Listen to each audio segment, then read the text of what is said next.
Oxford don అనే ఒక ప్రఖ్యాత రచయిత తన the India that was Bharat, పూర్వం భారతదేశం అనబడిన ఇండియా అనే పుస్తకంలో నేను మొదటిసారి భారతదేశంలో పర్యటించినప్పుడు ఆ దేశ ప్రజలను, వారి సంస్కృతిని, వారి ఐకమత్యాన్ని చూసి సమ్మోహితుడనయ్యాను.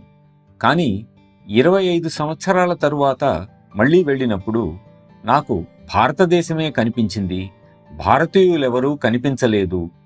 మహారాష్ట్రీయులు, పంజాబీలు, తమిళులు కనిపించారు, కానీ ఎక్కడా భారతీయుని జాడే లేదు అని ఆ రచయిత వ్రాశారు.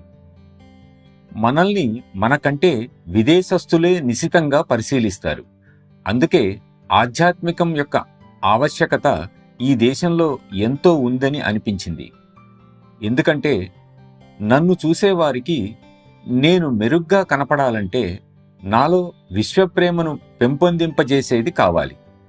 అదే సహజ మార్గం ప్రారంభించటానికి దారితీసింది.